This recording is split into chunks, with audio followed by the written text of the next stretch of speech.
Pablo escribió Gálatas para enfrentar el problema constante de las personas que corrompen el Evangelio. Solo el Evangelio salva, eso sabemos, y por lo tanto Satanás quiere confundir a la gente acerca del Evangelio. Él hace un trabajo muy efectivo al hacer esto. El mundo entero, por cierto, yace en tinieblas cuando se trata del asunto del Evangelio, cuando se trata del asunto de la salvación, de estar bien con Dios. Pero tal como vimos la vez pasada, la iglesia de Jesucristo, incluyendo a sus líderes y su gente, están en gran parte embrujados por la misma falsa doctrina que mantiene al mundo cautivo. Hoy vivimos en el mismo tipo de mundo en que vivió Pablo, en el que vivieron los Gálatas. Es un mundo donde hay una verdad singular.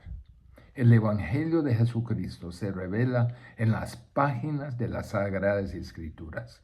El plan de salvación de Dios, solo por la fe, aparte de las obras. Y luego está la herejía interminable de que la salvación viene por obras. Algunas obras filantrópicas, algunas obras morales, algunas obras religiosas, pero algunas obras. Así cuando Satanás añade algo a la fe, solamente eso es la corrupción del Evangelio. De hecho, en la época en la que vivimos, la mayoría de las personas tienen su propia corrupción del Evangelio, pensando de alguna manera que Dios les debe el cielo porque ellos son buenas personas, personas religiosas, son personas morales, personas filantrópicas y no son criminales. E incluso si son criminales, Dios todavía les debe el cielo porque hay peores criminales que ellos. En el capítulo 1, Pablo dice, estoy maravillado de que tan pronto os hayáis alejado de que os llamó por la gracia de Cristo para seguir un evangelio diferente. No que haya otro, sino que hay algunos que os perturban y quieren pervertir el evangelio de Cristo. Continúa diciendo, mas si aún nosotros o un ángel del cielo os anunciare otro evangelio diferente del que os hemos anunciado, sea anatema. Y lo dice 2 veces. Sin embargo, los Gálatas, que eran verdaderos creyentes, que habían creído en el evangelio, estaban siendo embrujados tontamente. Lo vimos en nuestro mensaje de los primeros 5 versículos la última vez. Y Pablo les hace la pregunta. Miren su experiencia. ¿Has conocido a Cristo? Ustedes han visto vividamente su muerte y el significado de su muerte y resurrección. Ustedes lo han creído. Han sido regenerados por un milagro de Dios Padre y se han convertido en el templo del Espíritu Santo. Así que se ha encontrado con Cristo y ha creído en Él. Él se ha convertido en su Salvador y Señor. Ha encontrado a Dios en los milagros hechos por los apóstoles, así como en el milagro de su propia regeneración. Y se ha encontrado con el Espíritu Santo que mora en usted, que le guíe, le instruye y le da poder. ¿Por qué ahora está siendo tontamente embrujado por personas que te dicen que la salvación exige obras? Usted ya tiene la salvación completa. Padre, Hijo, Espíritu Santo. Nada se deja fuera. ¿Cómo puede ser tan tontos para escuchar a aquellos que dicen tales mentiras? Pablo nos va a llevar al Antiguo Testamento y vamos a ver lo que es tan importante, que la salvación siempre ha sido por la fe, incluso en el Antiguo Testamento. No había una salvación por obras en el Antiguo Testamento y por fe en el Nuevo. Siempre ha sido por fe, porque los hombres siempre son pecadores, siempre son incapaces de llegar al estándar de la justicia de Dios. Y si han de ser justos, Dios tiene que considerárselo y Él se lo concede cuando creen en Él, cuando lo reconocen como digno de confianza. Mire, el héroe de estos judíos que trataban de imponer la ley a los creyentes era Abraham. Abraham fue el padre de Israel. Abraham significaba todo para ellos. Repetidamente en los relatos de los evangelios, el pueblo judío se apoyaba en Abraham como su padre. Y como su padre, él les ha transmitido su genealogía judía.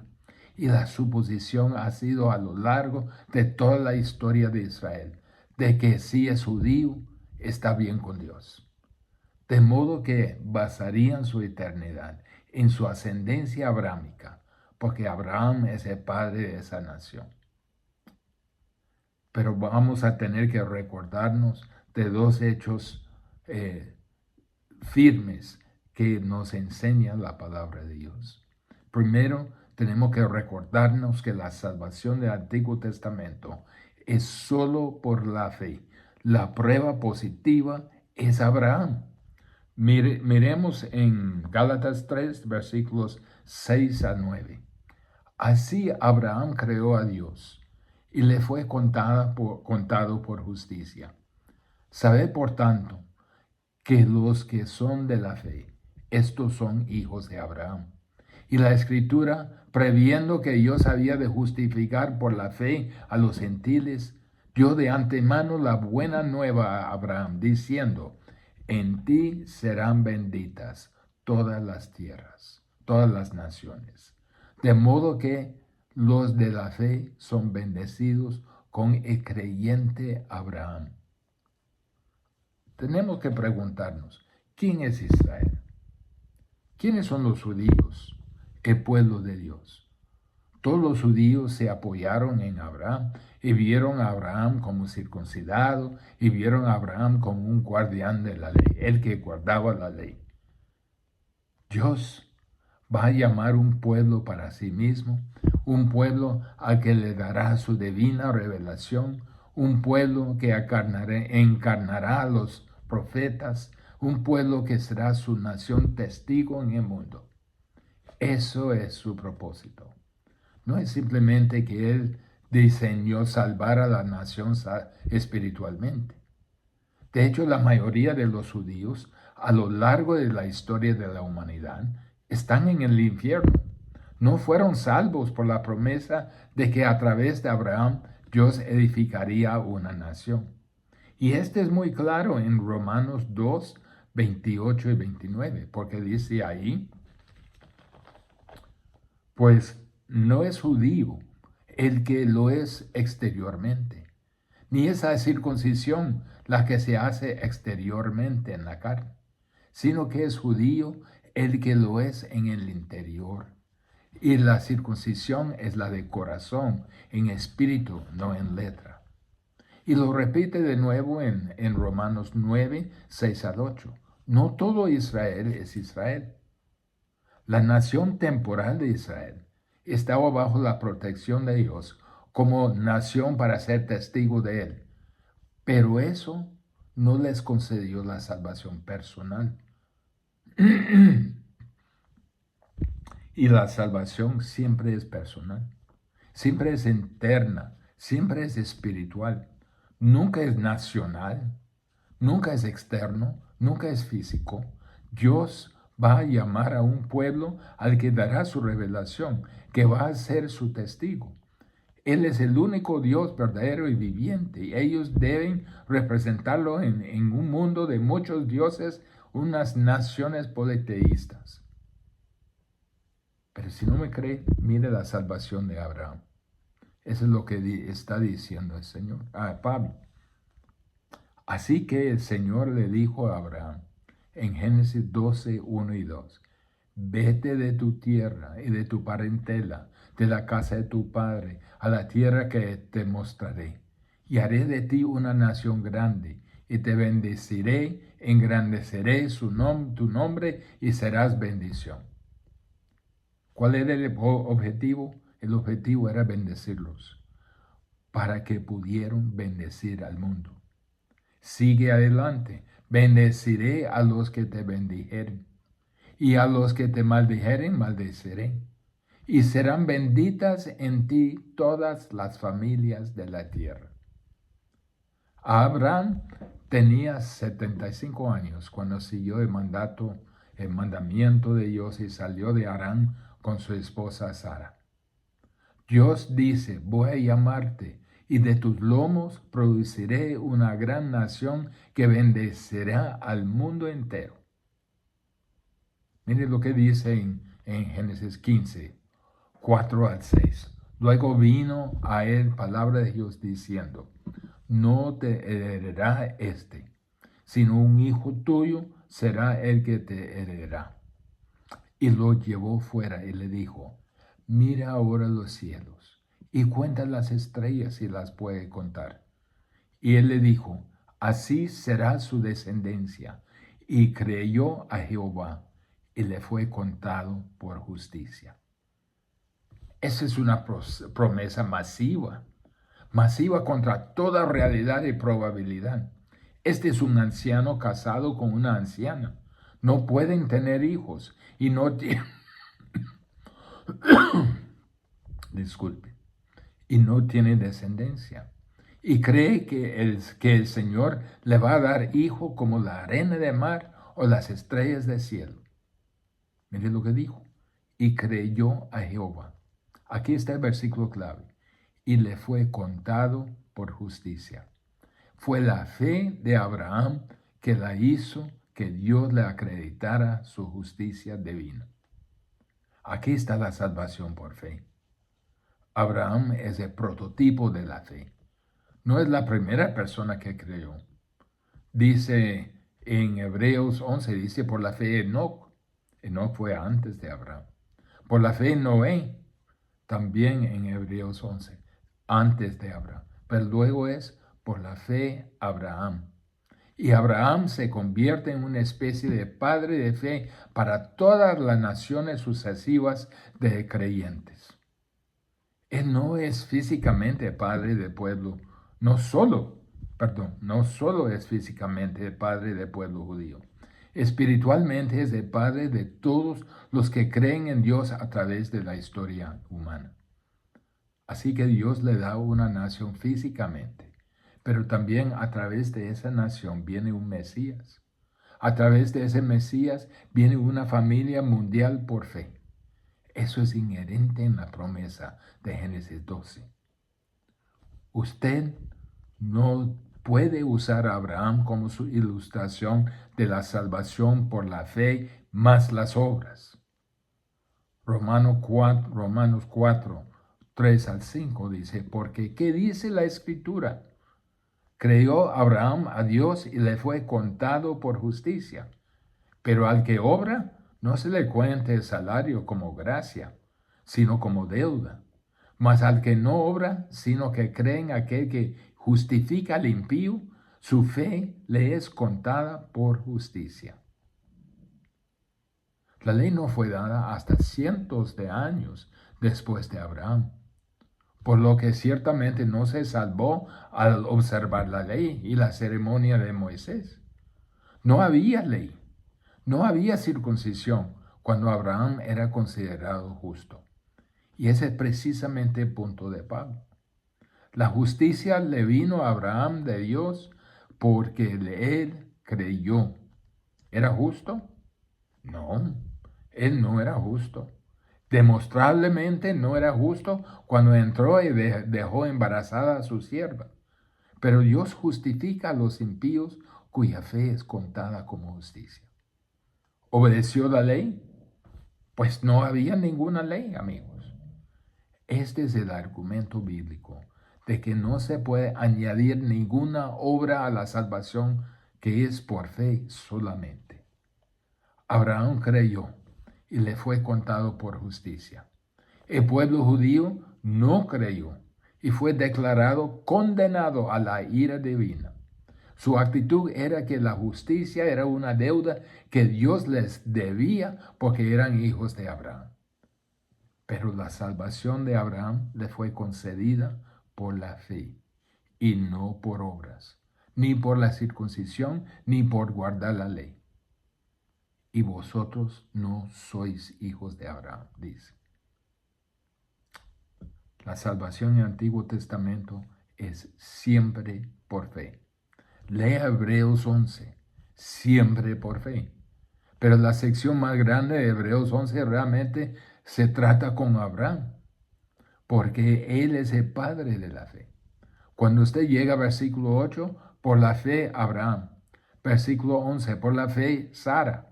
Versículo 17, por la fe Abraham. Esta larga sección protagonizado por Abraham fue por la fe Isaac, por fe Jacob, por fe todo lo demás en ese capítulo. Por fe todos somos salvos. Mire conmigo, Gálatas 3, versículo 6. Así Abraham creyó a Dios y le fue contado por justicia. Ese es el punto. Gálatas 3, 7. Sabed, por tanto, que los que son de fe, estos son hijos de Abraham. Versículo 8. Y la Escritura anunció de antemano las buenas nuevas a Abraham, diciendo, en ti serán benditas todas las naciones. ¿Lo escuchó? La Escritura anunció. Es la personificación de la Escritura como la voz de Dios. Así que como Abraham creyó en Dios y le fue contado por justicia, así también a través de Abraham vendrá el linaje del Mesías. A través de Mesías vendrán el sacrificio para proveer esta salvación a todos los que creen. Entonces la salvación se extenderá al mundo. Todas las naciones serán bendecidas y Abraham será el padre en un sentido prototípico de todos los que creemos. Gálatas 3:9. De modo que los de la fe son bendecidos con Abraham, el creyente. Siempre es fe, solo fe. Dios no nos pide nada más. La fe no es una obra que merece recompensa. La fe es una mano vacía que recibe la justicia imputada de Dios.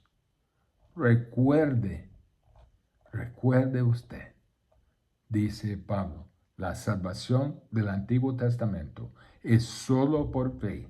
La prueba positiva es Abraham. Pero recuerde también que solo la salvación por la fe puede salvarnos de la maldición de Dios. Veamos en Gálatas 3, de 10 a 14. Porque todos los que dependen de las obras de la ley están bajo maldición. Pues escrito está, maldito todo aquel que no permaneciere en todas las cosas escritas en el libro de la ley, para hacerlas. Y que por la ley ninguno se justifica para con Dios. Es evidente. Porque el justo por la fe vivirá. Y la ley no es de fe, sino que dice, el que hiciere estas cosas vivirá por ellas. Cristo nos redimió de la maldición de la ley, hecho por nosotros maldición.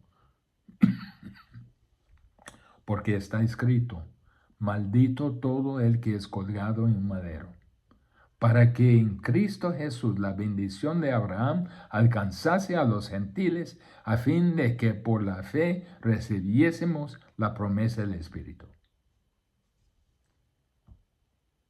Empecemos a analizar este pasaje. ¿Qué significa ser maldito? Ser maldecido es ser despreciado y condenado, dedicado. Ser maldecido es ser despreciado, condenado, dedicado a la destrucción. De lo que estamos hablando cuando llegamos a este versículo es la maldición de Dios. Y esa maldición se pronuncia sobre toda la raza humana. Y Jesús dijo esto acerca de esta maldición. Dijo, y no temáis a los que matan el cuerpo, mas el alma no pueden matar. Temed más bien a aquel que puede destruir el alma y el cuerpo en el infierno. Mateo 10:28. Hay dos maldiciones en este pasaje. Perdón. Toda la raza humana está maldita. en primer lugar. Gálatas 3:10. Porque todos los que dependen de las obras de la ley están bajo maldición, pues escrito está, maldito todo aquel que no permaneciere en todas las cosas escritas en el libro de la ley para hacerlas. Tema la maldición de Dios. Todos están bajo una maldición, lo que significa incluso en el presente estamos bajo la maldición de Dios y lo estarán después de la muerte por toda la eternidad.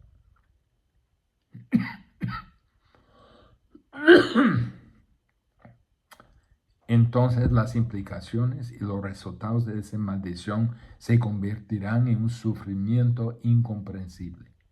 Todos son malditos. ¿Por qué? Porque están bajo las obras de la ley. En otras palabras, tienen la obligación de por vida de obedecer a Dios como lo hizo Israel, pero Israel no pudo cumplirlo. Necesitaban arrepentirse y confiar en Dios para la justicia como Abraham. Pero ¿qué sucede? ¿Qué sucedió?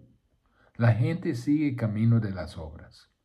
Bajo la ley, ellos piensan que si guardan algo de la ley, algo de tiempo, y hacen algunas cosas buenas en un grado mínimo o nominal, eso era suficiente para satisfacer a Dios. Básicamente, se requiere que todo el mundo obedezca la ley de Dios. Todo el mundo. El problema es que no pueden. Pecan, mueren, están malditos por la eternidad. Se agrava. Se agrava porque la religión dice, puedes hacer unas buenas obras y agradar a Dios, por lo que creen en la religión falsa. Y son doblemente maldecidos. Maldecidos ya debido a la universalidad del pecado y la corrupción y la incapacidad de obedecer la ley de Dios, lo que los deja bajo la maldición eternamente.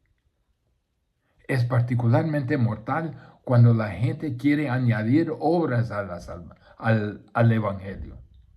Porque ahora en lugar de decir la salvación es solo por la fe, que es el punto de Pablo en esa sección, hay personas que quieren decir, pues la salvación es ciertamente por la fe en Cristo, creyendo en Él, en su muerte y resurrección, más obras.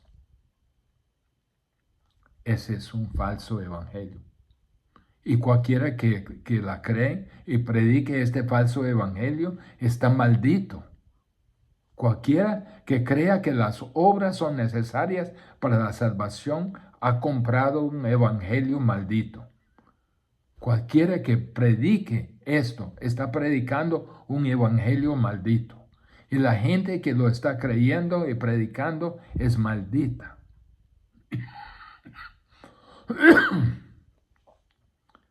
Mire Gálatas 3:11. Más claro no canta el gallo. Y que por la ley ninguno se justifica para con Dios es evidente. Malditos todos, por lo que dice la Escritura. ¿Por qué? Porque el justo por la fe vivirá. Eso viene directamente a Habacuc 2:4. Mas el justo por su fe vivirá. Las obras y la fe no son compatibles para la salvación. Versículo 12. Y la ley no es de fe, sino que dice, el que hiciera estas cosas vivirá por ellas. Son mutuamente excluyentes. Son dos realidades no compatibles. Tan pronto como introduce las obras en la salvación, pierde la fe. Son mutuamente excluyentes. Al contrario, el que hiciera estas cosas vivirá por ellas. Esa es su religión. Las obras, la moralidad, la bondad, la ceremonia. Entonces tiene que vivir de acuerdo con ellos y tiene que ser perfecto. Todos bajo maldición. Nadie es justificado. Todos malditos por sus obras. Todos y nadie se justifica por sus obras. En lugar de ser salvos por las buenas obras, aquellos que van por aquel camino son maldecidos por la universalidad de pecado, maldecidos por la corrupción de la religión. Y si proclaman este método a alguien más, están triplemente maldecidos a proclamar un mensaje maldito. Eso es lo que la gente necesita escuchar. La maldición divina sobre todo hombre. Ahí es donde tenemos que empezar con el Evangelio. Pero hay otra maldición que es de la bendición de Abraham. La maldición divina que cayó sobre un solo hombre. Versículo 13. Cristo nos redimió de la maldición de la ley. Ese es el Evangelio, amigos. Esas son las buenas nuevas. Cristo nos redimió de la maldición de la ley. Él nos compró, nos liberó. Ese es el Evangelio, y las buenas nuevas solo tienen valor real en el contexto de la horrenda realidad de que toda la raza humana está eternamente maldita. En Nahum 1:3, Jehová no tendrá por inocente al culpable. Entonces viene la pregunta, ¿cómo puede Dios declararlo? ¿Cómo puede Dios declarar justos a los pecadores? ¿Cómo puede Dios hacer eso? ¿Cómo puede Dios dejar sin castigo a los culpables? No puede. Escuchemos lo que dice en Proverbios 17:15. El que justifica al impío y el que condena al justo, ambos son igualmente abominación a Jehová. Pero ese es precisamente lo que Dios hizo. Eso es lo que Dios ha hecho. Él ha justificado a los impíos, a nosotros, y ha condenado a justo, Cristo. Y sin embargo, Proverbios 17:15 dice que eso es una abominación. Además, Proverbios 24:24 dice, el que dijere al malo justo eres, los pueblos lo maldicirán. Pues Él condena a su Hijo, el justo, y nos justifica a nosotros, los malvados. Los culpables no quedan impunes. Los culpables son castigados, pero un sustituto toma el castigo. Y Él ha escogido hacer esto en el justo Jesucristo. Cristo nos redimió de la maldición de la ley, hecho por nosotros maldición. Maldición de la ley, simplemente la maldición de Dios para todos los violadores de la ley. Y esa es toda la raza humana. No hay justos, ni aun uno. Ningún pecado queda sin castigo, pero en la gracia de Dios no somos castigados por nuestros pecados. Cristo es castigado en nuestro lugar. El pecado del hombre tiene que ser castigado. La justicia tiene que ser satisfecha. Dios lo requiere. No es caprichoso, pero la muerte espiritual del hombre, la incapacidad espiritual del hombre, la falta de voluntad espiritual del hombre lo deja incapaz de pagar el castigo por su pecado sin ir al infierno para siempre.